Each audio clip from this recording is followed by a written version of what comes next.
साल के भक्त ठाकुर जी को बड़े प्रिय होते, उनमें से एक भक्त है प्रहलाद। पिता का नाम हिरण्यकश्यपु, माँ का नाम कयाधु, गुरु का नाम देवर्षि नारद। कई लोग नारद जी को आपने सीरियलों में देखा होगा या जागरण होते उनमें देखा होगा, नारद जी को एज अ जोकर प्रेजेंट किया जाता है। दो लोग हैं, दो पात्र हैं जिनको इन जागरण वालों ने बड़ी बुरी गति की है। एक तो नारद जी और एक सुदामा जी महाराज। सुदामा जी को भी ऐसा पेश कर दिया जाता है, सुदामा जी पता नहीं क्या क्या धक्के दे रहे हैं, द्वारपाल फेंक रहे हैं, गिर रहे हैं। ये सब भागवत जी में नहीं लिखा, पता नहीं कहां से आ गया। भगवान के द्वारपाल क्या किसी ब्राह्मण का अपमान करेंगे कि उसको धक्के मार के भगा दिया? विनती अवश्य की थी, पर ये जो चीजें हम शुरू कर देते। नारद जी को देखो, नारद जी को कोई भी सीरियल आता है, कुछ भी आता है जो आध्यात्मिक चीजें, उनमें कॉमेडी के लिए नारद जी को लाते हैं, हंसाने के लिए। जबकि देवर्षि नारद जी भगवान के मनावतार हैं, भगवान के मन से नारद जी का प्रागट्य हुआ है, मन के अवतार है। जब भगवान को कुछ टेढ़ी मेढ़ी लीला करवानी होती है ना, तब वो नारद जी को भेजते हैं। भगवान की मन की इच्छा पूरी करने के लिए नारद जी लीला करते हैं। और शास्त्र में ये तक लिखा है कि जिसको नारद जी मिले उसको भगवान मिले, ये पक्की बात है। ध्रुव को पहले नारद जी मिले, फिर भगवान मिले। प्रहलाद को पहले नारद जी मिले, फिर भगवान मिले। तो हिरण्यकश्यपु, इसके बड़े भाई हिरण्याक्ष को वारा भगवान ने मारा।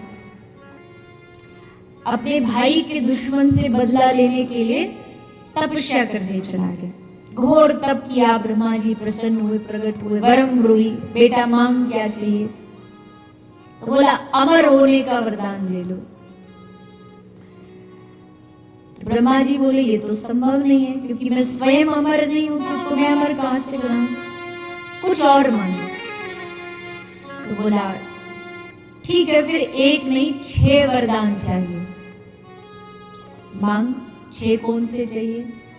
6 वरदान मांगे। पहला वरदान, न नर से मरूं, न पशु से मरूं, न ऊपर मरूं, न नीचे मरूं, न अस्त्र से मरूं, न शस्त्र से मरूं, न बाहर मरूं, न भीतर मरूं, न दिन में मरूं, न रात में मरूं।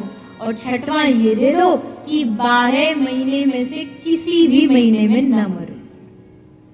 ब्रह्मा जी ने कहा तथास्तु।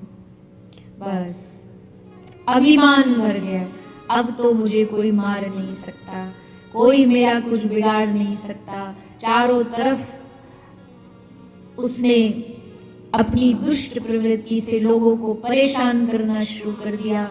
भगवान का सत्संग जहां होता है उन साधुओं को मारना शुरू कर दिया। यज्ञ कीर्तन कथा सब बंद करा दी। सब देवता जाके ब्रह्मा जी को दोष दे रहे हैं कि वरदान देना था, थोड़ा सोच समझ के तो देते। ब्रह्मा जी कभी कभी वरदान देने में बड़ी जल्दी कर देते हैं।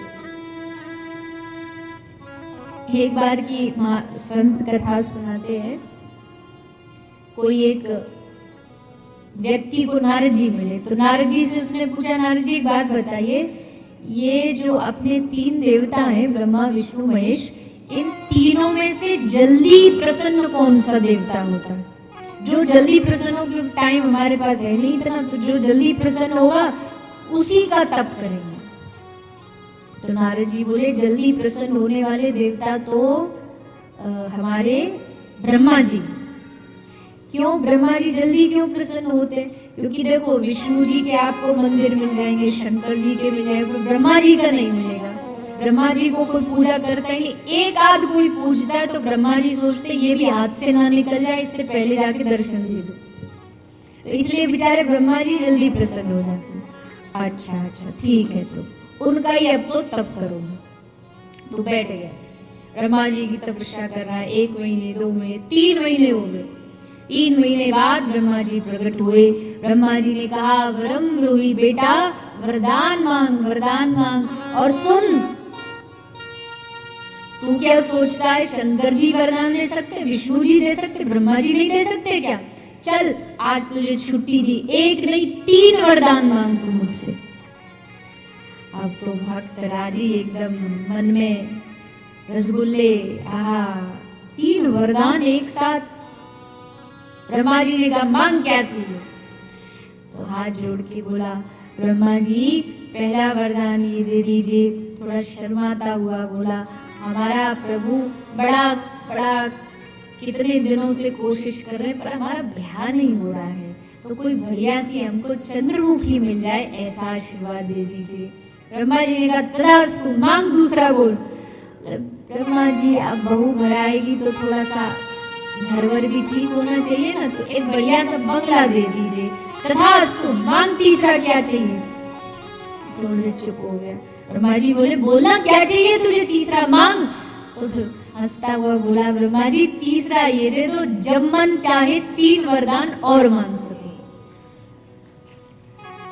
ब्रह्मा जी बोले, वारे भगत जी, मैंने तो सोचा कि 3 में निबट, 3 तो बड़े खुश होके दिए मैंने तुझे, पर ये तो तू कलयुगी बुद्धि लगा गया कि अभी भी ले ली और आगे के एडवांस बुकिंग भी हो गई।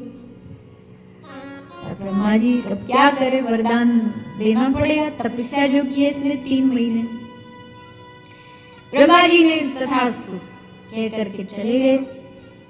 अब 15-20 दिन बाद बढ़िया ब्याह हो गया, बढ़िया एक बहू आ गई, घर बंगला सब बढ़िया बन गया। पर भगवान की क्या इच्छा हुई कि नया नया घर बना था, उसी दिन हो गई बारिश। अब बारिश में जो डेंटिंग पेंटिंग हुई थी वो पानी के कारण सारी धुल के नीचे आ गई।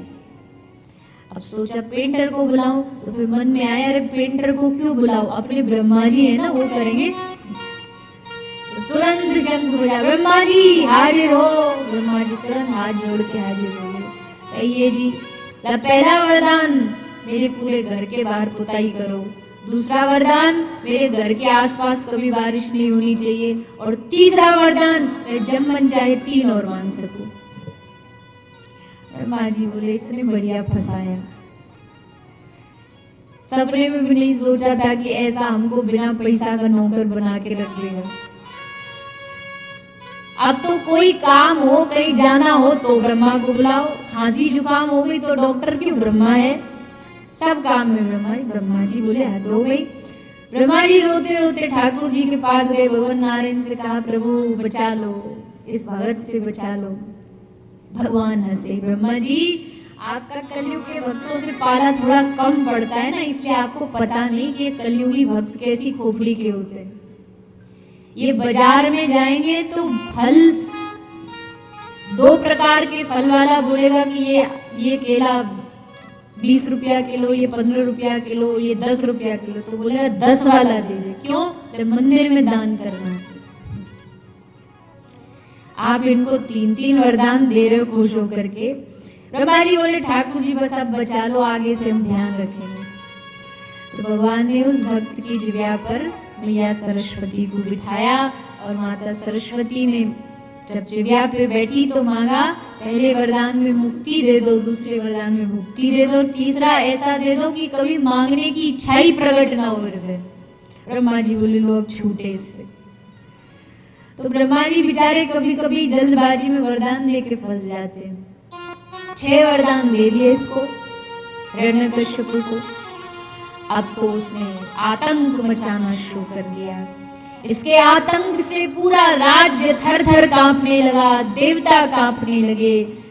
भय के कारण सबने भजन छोड़ दिया, भक्ति छोड़ दी। लेकिन एक भक्त ऐसा था जो निडर निर्भय बिना डरे अपने पिता के सामने खड़ा हो गया। हे पिताजी, पिता पूछ रहा है, प्रहलाद बता तुझे क्या अच्छा लगता है? तो हंसते हुए प्रहलाद कहते हैं, श्रवणम कीर्तनम विष्णोः स्मरणम पाद सेवनम अर्चनम वंदनम दास्यम सख्यम आत्मनिवेदनम। मुझे भगवान की नवदा भक्ति बड़ी अच्छी लगती। क्या कहा तूने? किसकी भक्ति? मुझे भगवान नारायण की भक्ति, उनकी कथा सुनना, उनका नाम लेना, कीर्तन करना बड़ा अच्छा लगता है। बस सुना, क्रोध में लाल हुआ, जाओ इसको पहाड़ से नीचे फेंक दो, मार डालो इस कुलद्रोही को। मेरे घर में बेटा नहीं, ये नारायण का कोई दूत आया है मुझसे बदला लेने के लिए। दूत प्रहलाद को समझा रहे, बेटा मान जा, कह दे कि आप ही मेरे भगवान हो पिताजी, ये भगवान नारायण नारायण कुछ नहीं है। लेकिन जब भक्ति हृदय में आती है ना, तो भक्त को अभय बना देती है, निडर बना देती है।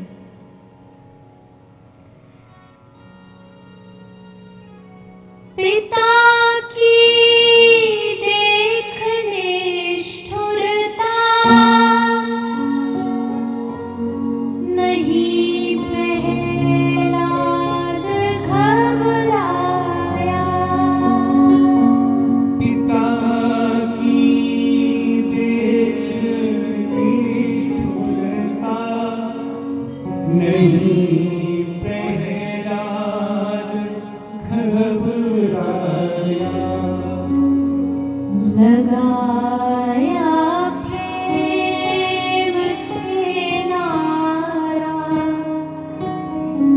हरि शरणम हरि शरणम। लगाया प्रेम से नारा, हरि शरणम हरि शरणम। हरि शरणम हरि शरणम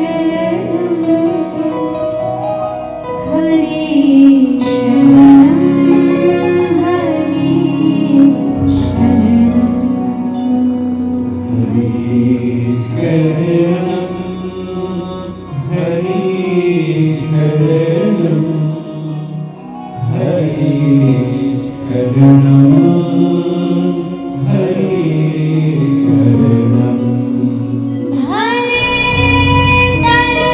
दरबार में जब द्रौपदी की लाज जाती थी,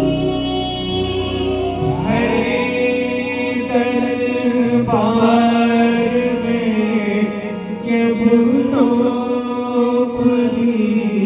की लाज जाती थी, विकल होकर के उचारा, हरि शरणम हरि शरणम। विकल होकर के उचारा, हरि शरणम हरि शरणम। हरि शरणम हरि शरणम हरि शरणम हरि शरणम। हरि शरणम हरि शरणम हरि शरणम हरि शरणम। तुम सिर्फ पिता हो, लेकिन वो जगत पिता है, वो सबका पिता है। मैं उसका नाम कैसे छोड़ दूं? हिरण्यकशिपु कहता या तो प्राण जाएंगे या जिह्वा से नारायण नाम छोड़ दे। लेकिन प्रहलाद ने प्राण जाना स्वीकार किया, लेकिन भगवान नाम को छोड़ना स्वीकार नहीं किया। भूख का जेल में बंद कर दिया गया। छोड़ दे इस नारायण नाम को। नहीं पिताजी, मर जाऊंगा पर ये नाम नहीं छोड़ूंगा। कोई हमसे कह दे सांस लेना छोड़ दो तो छोड़ पाएंगे? कभी नहीं। वैसे ही एक भक्त जो सच्चा प्रेमी होता है ना, वो ना चाह करके भी भगवान को नहीं छोड़ सकता। जैसे हम चाह के भी श्वास नहीं छोड़ सकते, वैसे ही वो भगवान को नहीं छोड़ सकता। एक हम है, हम क्या कहते, भूखे भजन ना हो गोपाला, ले लो अपनी कंठी माला। और एक तरफ प्रहलाद जी है, प्राणों की बलि देने के लिए तैयार है और भगवान नाम नहीं छोड़ूंगा। पिता ने खूब प्रयास किया। ऐसे भक्तों के लिए तो भगवान अपना सर्वस्व न्यौछावर कर देते। ऐसे भक्तों को भगवान कह देना कि तुम मेरे घर आके नौकरी करो, तो भगवान नौकरी करने के लिए तैयार है। भगवान भक्तों का मलमूत्र धोने के लिए तैयार है। आप और बाकी तो बात छोड़ दीजिए। एक बालक जब बड़ा हो जाता है, बाल्यकाल में तो सब माँ करती है, लेकिन जब बड़ा हो जाता है उस समय अगर एक माँ को भी कहा जाए कि तू इसका मलमूत्र साफ कर, तो उसे भी घृणा आएगी। लेकिन भगवान जगन्नाथपुरी में श्री माधोदास जी पड़े हैं अकेले। आज तक ठाकुर जी को ही अपना माना था, सब कुछ मेरे भगवान है। आज अतिसार का रोग हो गया, दस्त हो गए, शरीर इतना जर्जर हो गया, कैसे उठ के जाएं, क्या करें, उठ नहीं पा रहे हैं। तो खुद स्वयं श्री जगन्नाथ भगवान उस मंदिर को छोड़ करके माधवदास जी के पास आते हैं और अपने हाथ से माधवदास जी का मल मूत्र साफ कर रहे हैं, स्नान करा रहे, निला रहे, कपड़ा बदल रहे। माधवदास जी कह रहे, प्रभु ये क्या कर रहे हो आप, कितना अपराध लगेगा मुझे, आप मेरी सेवा कर रहे हो। ठाकुर जी ने कहा, तूने भी तो मेरी जीवन भर सेवा की, तू भी तो मेरे लिए जिया, तो अब मैं कर रहा हूं, कौन सी बड़ी बात कर दी। अच्छा एक काम कर, तू ये तेरा जो रोग है ये मुझे दे दे। माधवदास ने कहा, प्रभु ऐसे कैसे? बोले नहीं, तू ये रोग मुझे दे दे, मैं तेरा रोग आज से लेता हूँ। और ठाकुर जी ने माधवदास जी का रोग ले लिया। और वो रोग ऐसा लिया जगन्नाथ भगवान ने कि आज तक भी वो प्रथा चल रही है। आज भी जब रथ यात्रा निकलती है, ज्येष्ठ पूर्णिमा से लेके आषाढ़ की अमावस्या तक 15 दिन के लिए जगन्नाथ भगवान बीमार पड़ते हैं हर साल, 15 दिन। और वो 15 दिन क्यों बीमार पड़ते? बोले माधवदास का जो रोग था वो भगवान ने लिया था, इसलिए हर साल जगन्नाथ भगवान बीमार पड़ जाते हैं। 15 दिन के लिए बाकायदा उनका 56 भोग, सब मिठाइयाँ सब बंद हो जाती है, मंदिर के पट बंद रहते हैं और जगन्नाथ भगवान रोगियों के जैसे काढ़ा पीते हैं। ऐसे अद्भुत ठाकुर हैं हमारे, बड़े निराले ठाकुर हैं। कोई इनको दिल दे के तो देखे, कोई इनको अपना बना के तो देखे, सब न्यौछावर कर देते। प्रहलाद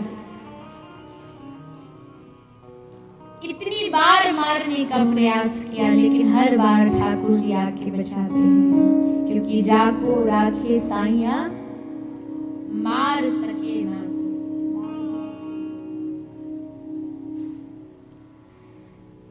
भगवान अपने भक्तों की कष्टों को ले लेते हैं, भगवान अपने भक्तों की सारी व्याधियों को ले लेते हैं, उनका दुख हरण कर लेते हैं। ऐसे ही श्री ठाकुर जी हम सब पर भी कृपा करें। बाबा सूरदास जी कह रहे हैं, हे प्रभु, जब आपने प्रहलाद की रक्षा की, जब आपने द्रौपदी की रक्षा की, जब आपने अर्जुन की रक्षा की, तो इस आंधळे सूर की बारी आने पे आप कहाँ छुप गए? बड़ा प्यारा बाबा सूरदास जी का पद है। बाबा सूरदास कहते हैं,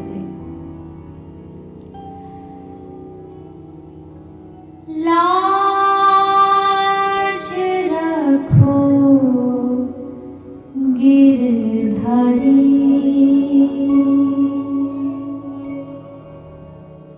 लाज रखो गिरधारी।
भारत योद्ध मझारी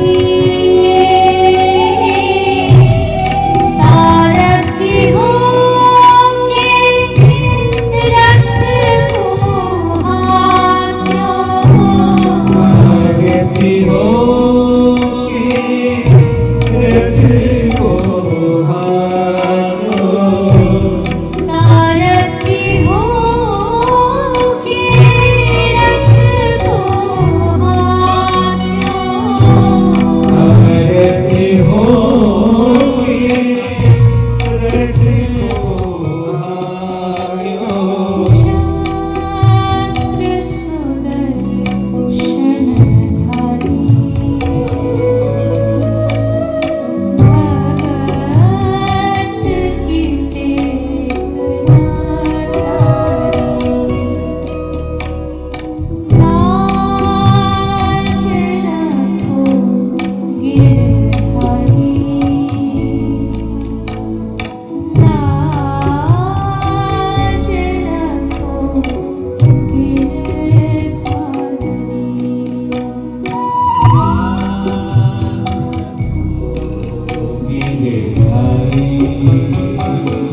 बाबा सूरदास कहते हैं, सूरदास की लाज रखो प्रभु, अब को है रखवारी, आपके अलावा कौन मेरा रखवारी है।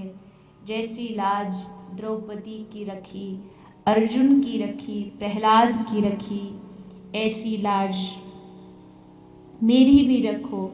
मुझे भी आपने इन सबको भवसागर से हाथ पकड़ के पार उतारा, तो मुझे भी इस भवसागर से हाथ पकड़ के पार उतार दीजिए। बस भरोसा होना चाहिए, आगे का सब काम तो भगवान अपने आप संभाल लेते हैं। पहाड़ से गिराया, प्रकट हो गए, अस्त्र शस्त्र से प्रहलाद को काटा, भगवान ने बचा लिया। कारागार में भूखा डाला, लक्ष्मी को भेज दिया, जा लक्ष्मी मेरे भक्त को भोजन करा के आ। सर्प से कटवाया, विष का कोई असर नहीं हुआ। जहर पिलाया, भोलेनाथ जी को भेज दिया, शंभो आप जाइए, भक्त को बचाइए। बुआ होलिका आई, चुन्नी लेकर के आग में बैठी, वरदान है अग्नि से जल नहीं सकती, पर जैसे प्रहलाद को लेके बैठी, 49 प्रकार की वायु एक साथ चली, बुआ की चुन्नी उड़ के प्रहलाद के ऊपर आ गई, बुआ जल के भस्म हो गई और प्रहलाद जी खिलखिलाते हंस रहे हैं। आग भी कुछ नहीं जला पाई, आग भी कुछ न कर पाई। चमत्कार, भक्ति का चमत्कार। थक गया हिरण्यकश्यपु, ये कौन सी बलाए, मरता ही नहीं, इतने प्रयास कर दिए।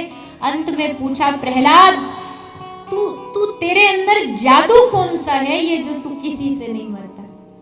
प्रहलाद ने कहा, पिताजी मैं कोई जादूगर थोड़ी हूँ, मेरे अंदर कोई जादू नहीं है, वो तो मेरे भगवान नारायण हैं, सो वो बचा लेते। क्या फिर वही नारायण? अच्छा ये नारायण रहता कहाँ है, जरा मैं भी तो देखूं इस नारायण को। हंसे प्रहलाद जी, आपने गलत प्रश्न कर दिया, ये पूछो कहाँ नहीं रहता है। जले विष्णु, स्थले विष्णु, विष्णु पर्वत मस्तके, यत्र तत्र हर जगह भगवान विष्णु विराजमान है। अच्छा ऐसी बात है, तो क्या तेरा विष्णु इस खम्भे में भी है? आप देखोगे तो खम्भे में भी है, देखने वाला चाहिए। बस निकाला गदा, सामने खंबा पर जोर से गदा प्रहार किया, खंबा फटा और खंबे से दहाड़ते हुए श्री नरसिंह भगवान, लंबी लंबी दाढ़, लाल लाल जीभ, सिंह का मुख दहाड़ते हुए श्री नरसिंह भगवान निकले। कांप गया हिरण्यकश्यपु, कौन बला आई है? ऊपर से नीचे तक देखे जा रहा है, समझ ही नहीं आ रहा कि ये है क्या, ये मानव है कि पशु है कि देवता है, कौन है ये? पकड़ा हिरण्यकश्यपु को भगवान ने, लिटाया गोद में, बोल मैं मानव हूं कि पशु हूं? डरता डरता बोला, प्रभु ना तो आप मानव ना पशु, आधे सिंह आधे मानव, क्या हो नहीं पता, बता मेरे पास अस्त्र है कि शस्त्र है? प्रभु कुछ नहीं दिख रहा, तीखे तीखे नाखून दिख रहे, बता तू बाहर है कि भीतर है? प्रभु ना बाहर हूं ना भीतर हूं, चौखट पर हूं, बता तू ऊपर है कि नीचे है? देखा ना प्रभु ऊपर हूं ना नीचे हूं, आपकी जगह पर हूं, बता दिन है कि रात है? सूर्य की तरफ देखा, ना दिन है ना रात है, संध्या का समय है, बता 12 महीने में से कौन सा महीना चल रहा है? रोता रोता कहा, प्रभु 13वां महीना, पुरुषोत्तम मास, अधिक मास चल रहा है। बस कहते ही नरसिंह भगवान ने तीखे तीखे नाखूनों से हिरण्यकश्यपु का उदर विदीर्ण कर दिया। चारों ओर ढोल नगाड़े बजने लगे, देवता पुष्प बरसाने लगे। आहा, आज भगवान ने ऐसा अद्भुत अवतार धारण किया, किसके लिए? भक्त की रक्षा। लक्ष्मी जी को कहा, देवी थोड़ा आपके स्वामी जी थोड़े गुस्से में हैं, जरा जाओ इनको शांत करो, आपको देखेंगे तो शायद शांत हो जाएंगे। लक्ष्मी जी आगे बढ़ी, पर आज लक्ष्मी जी भी क्रोध में जलने लगी, सीधा भाग के वैकुंठी रुकी। ऐसा भागी वहां से, ना ना मेरे बस की बात नहीं, आज तो ये किसी और ही रूप में, आज ये रुकने वाले नहीं, इनका क्रोध कोई शांत नहीं कर सकता। तभी भगवान भोलेनाथ ने प्रहलाद को कहा, बेटा अब एक ही जीव है संसार में जो इनके क्रोध को शांत कर सकता है, वो तू है, जा भगवान के सामने जा। प्रहलाद जी ठाकुर जी के सामने आए और प्रहलाद को देखते ही नरसिंह भगवान शांत हो गए, क्रोध दूर चला गया। प्रहलाद को लिया और गोद में बिठा लिया, और जैसे एक नवजात बछड़े को गाय चाटती है, ठीक उसी प्रकार प्रहलाद को अपनी जिह्वा से नरसिंह भगवान दुलार रहे हैं, हाथ फेर रहे हैं। प्रहलाद ने रोते हुए कहा, प्रभु मैं बड़ा अधम हूं, आपको जीवन में कोई सुख तो दे नहीं पाया, आपको इतना कष्ट दिया कि मुझ जैसे अधम को बचाने के लिए आपको कितना कष्ट, ये क्या रूप धारण करना पड़ा आपको।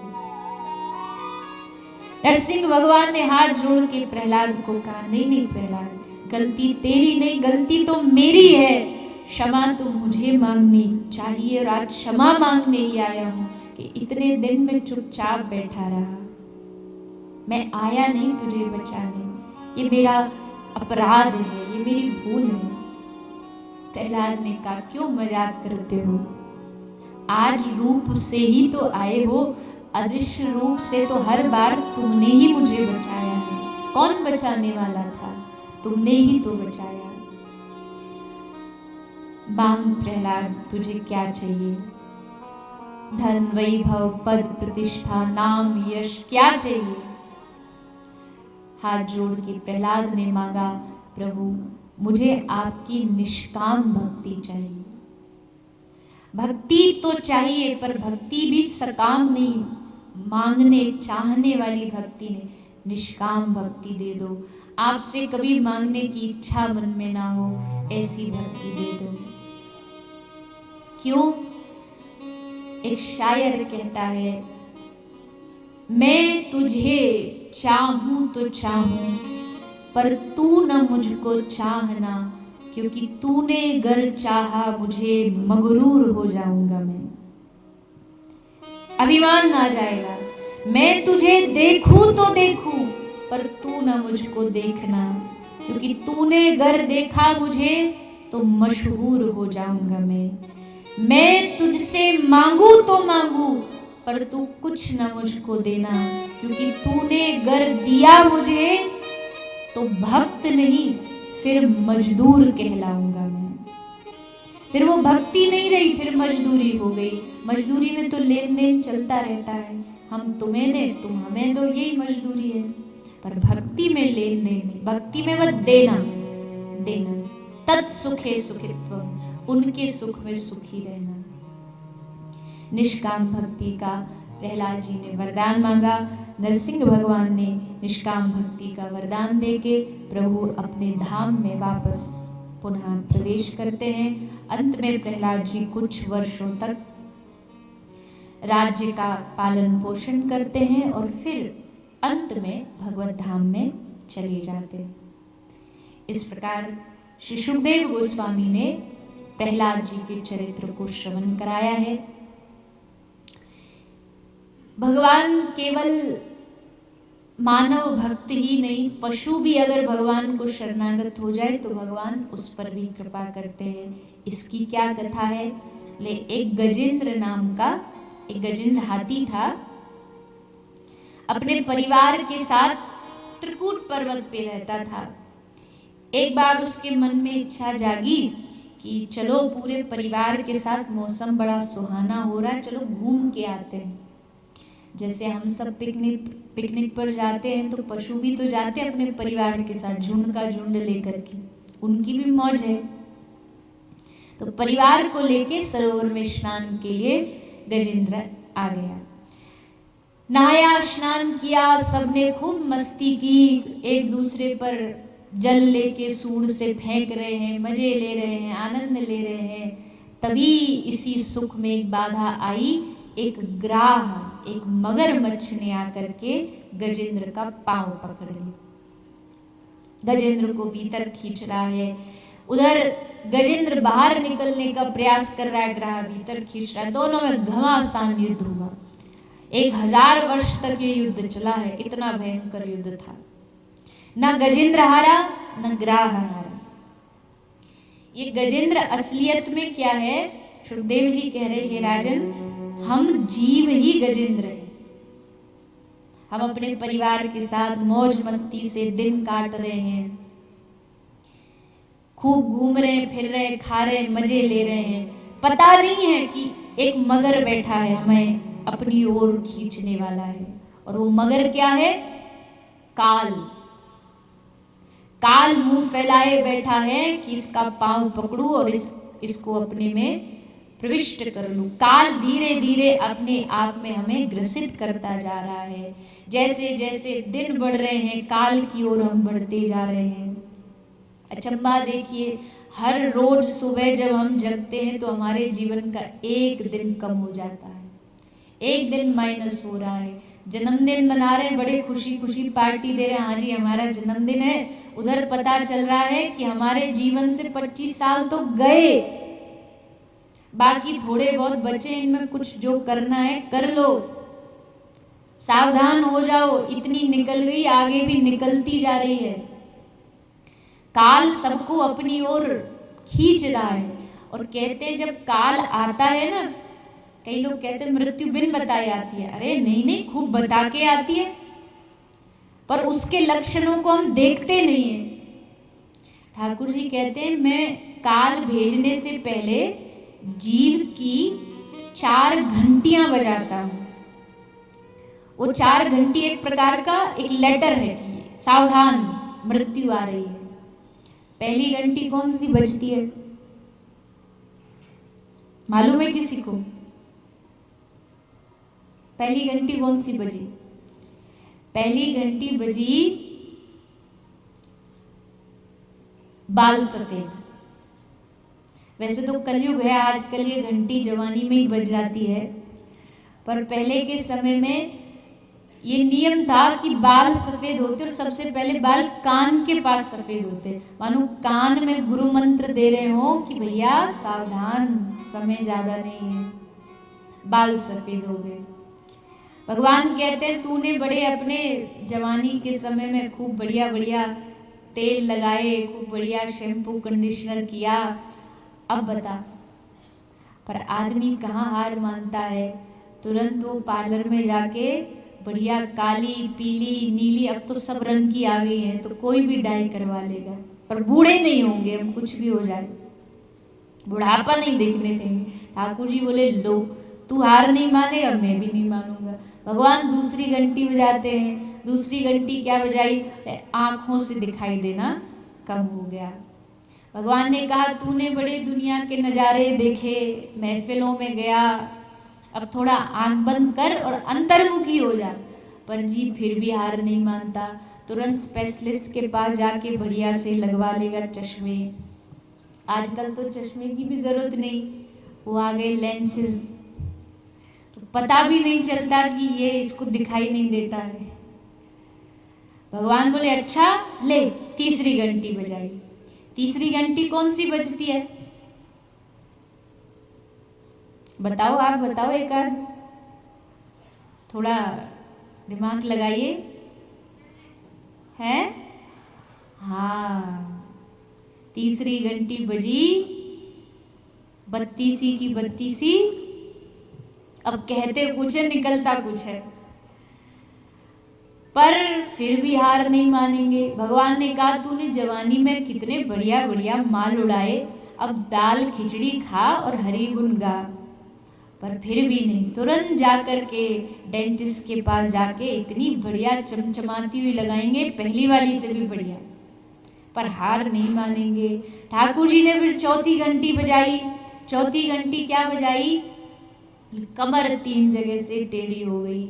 अब भगवान कह रहे तू जवानी में बड़ा सीना तान के घमंड में चलता था, अब पकड़ लठिया और झुक कर के चलना सीख। लेकिन आदमी तो आदमी है, झुकेगा नहीं, बूढ़ा नहीं होगा। सोना चांदी च्यवनप्राश खाओ, जवानी बढ़ाओ, पर बूढ़े नहीं होंगे हम, कुछ भी हो जाए। भगवान ने 4 घंटी बजा दी। 4 घंटी में भी अगर सावधान नहीं हुए तो 5वीं बार फिर भगवान ऐसी घंटी बजाएंगे, ऐसा बुलावा आएगा, तब आदमी कहता है अजी मृत्यु तो अचानक आ गई। कैसे अचानक आ गई? भगवान ने तो कितना सावधान किया था कि सावधान हो जाइए, सावधान हो जाइए, हम हुए ही नहीं।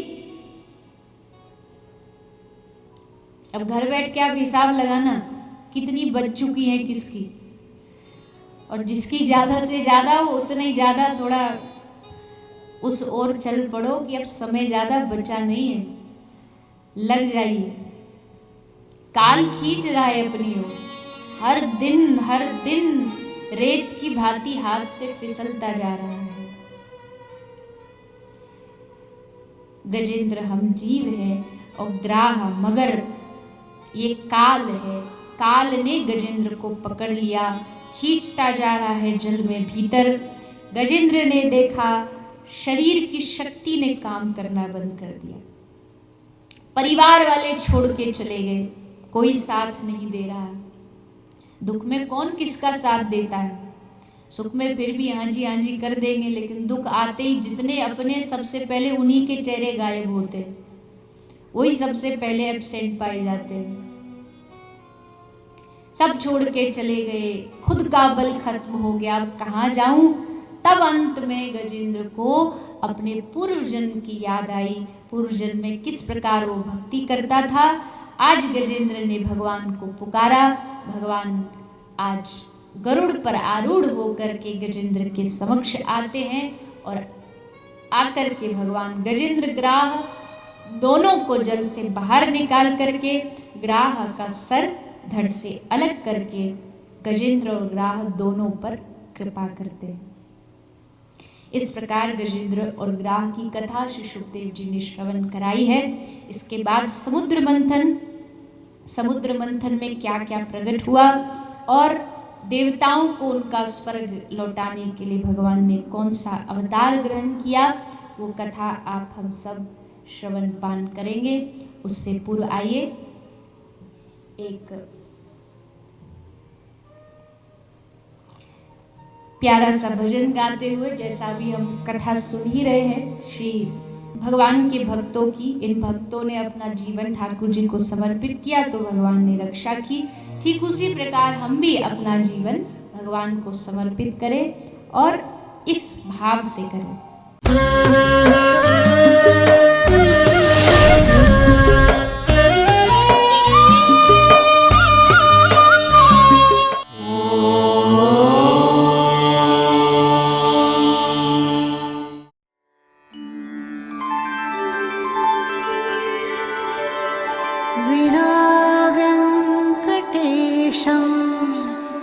ननाथो ननाथः सदा वेङ्कटेशं स्मरामि स्मरामि।